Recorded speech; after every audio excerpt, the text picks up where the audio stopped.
आजची रेसिपी आहे धाबा स्टाईल पनीर भुर्जी। यापूर्वी तुम्ही कधी अशी पनीर भुर्जी करून केली नसाल। मी तुम्हाला अगदी रेस्टॉरंट स्टाईलमध्ये अशी पनीर भुर्जी करून दाखवते। चला तर मग आपण पनीर भुर्जी तयार करूया। तुम्हाला माझी रेसिपी आवडली तर माझ्या चॅनलला सबस्क्राईब करा आणि बेल आयकॉनला क्लिक करा।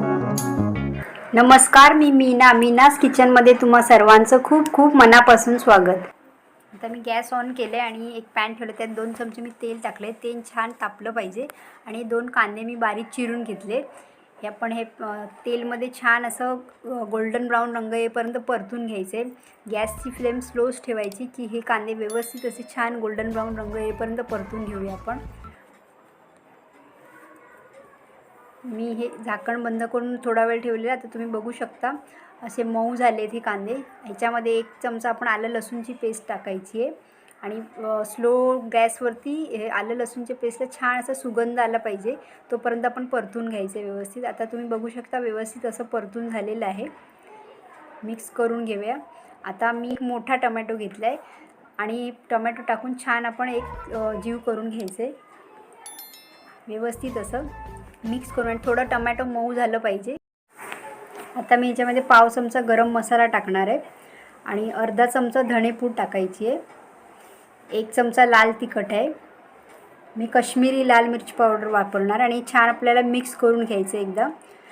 तुम्ही तुमच्या घरचा कुठलाही साठवणीचा मसाला असेल तो वापरला तरी चालेल आणि चवीपुरतं थोडं मीठ टाकायचं आणि व्यवस्थित असं मिक्स करून घेऊया आपण हे एकदा। छान रंगही छान आला आहे। आता झाकण बंद ठेवून आता तुम्ही बघू शकता हे मसाल्याने छान तेल सुटलं आणि टोमॅटो पण छान मऊ झाले। आता हे एक साईडला करून घ्यायचे। आपण ह्याच्यामध्ये 1 चमचा तेल ओतून घेऊया आणि मी 1 चमचा ह्याच्यामध्ये बेसन टाकणार आहे। बेसननी काय होणार आहे की ही ग्रेव्ही जी आपण बनवणार आहे ती खूप छान होणार आहे। जसं तुम्ही रेस्टॉरंट्समध्ये किंवा धाबा स्टाईलमध्ये आपण कुठेही पनीर भुर्जी खातो ती ह्याचप्रमाणे बनवतात आणि हे छान आपल्याला असं रोस्ट करून घ्यायचं ते जे बेसनचा कच्चापणा असतो तो निघून जाईल। आता तुम्ही बघू शकता व्यवस्थित असं गरम झालेलं आहे बेसन। आता हे सर्व मसाले आपण एकजीव करून घ्यायचे, मिक्स करून सर्व बेसनमध्ये आणि हे ग्रेव्हीमध्ये पूर्ण एकत्र मिक्स करून घेऊया आपण। छान असा रंगही आला आणि खूप टेस्टी अशी ही रेसिपी बनवून तयार होते, जसं तुम्ही बाहेर खाता त्याचप्रमाणे। आता मी थोडंसं ह्याच्यात पाणी ॲड करणार आहे। जास्त पाणी आपण वापरायचं नाही कारण आपण थोडंसं सुकी ही भुर्जी बनवणार आहे आणि हे छान एक जीव करून घेऊया। मिक्स करून व्यवस्थित असं मिक्स करून घेऊया आणि थोडं झाकण बंद करून थोडी आपण वाट पाहूया। आणि मी हे पनीर आहेत हे असे हातानेच तोडून घेणार आहे। आपण ह्याला अगदी बारीक असं करून नाही घ्यायचं, असं छोटे छोटे तुकडे करून फक्त सोडून द्यायचं व्यवस्थित। असे अगदी बारीक नाही करायची कारण थोडे थोडे आपल्याला पनीर दिसले पाहिजे त्याच्यात। आता तुम्ही बघू शकता ही ग्रेव्ही खूप छान अशी झाली आणि रंगही किती छान आला आहे या ग्रेव्हीचा। व्यवस्थित आपण मिक्स करून घेऊया आणि ह्याच्यामध्ये आता मी 1 अर्धा चमचा कस्तुरी मेथी टाकणार आहे आणि थोडंसं हातावर क्रश करून हे टाकायची। ही कस्तुरी मेथी टाकल्याने ह्या पनीर भुर्जीची चव खूप छान येते।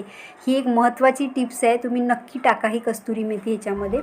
व्यवस्थित मिक्स झालं। आता हे पनीर मी हाताने क्रश करून घेतले, सर्व आपण ह्या ग्रेव्हीमध्ये टाकायचे आणि हलक्या हाताने आपल्याला हे सर्व मसाले एकजीव करून घ्यायचे ह्याच्यामध्ये। जास्त आपल्याला मिक्स करून नाही घ्यायचे की पनीर की तुटतील, जे थोडे थोडे दाणे पनीरचे जे दिसतात मी केले त्याप्रमाणे दिसलं पाहिजे। आता हे सर्व एकजीव करून मी घेतलं आहे व्यवस्थित असं आणि आता झाकण बंद करून आपण 1-2 मिनटं वाट पाहूया। ही पनीरची भुर्जी आपल्याला जास्त ओव्हर कुक करायची नाही। जास्त आपण ओव्हर कुक केल्याने ह्याच्याने काय होणार की पनीरला कडकपणा येणार, आपल्याला अगदी मऊ ठेवायचं। मी थोडीशी कोथिंबीर टाकली आहे आणि हे मिक्स करून व्यवस्थित घेतले आणि मी आता गॅस बंद करते।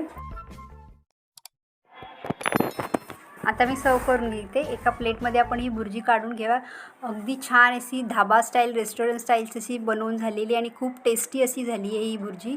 तुम्ही चपातीबरोबर किंवा पावबरोबर ब्रेडबरोबर खाऊ शकता।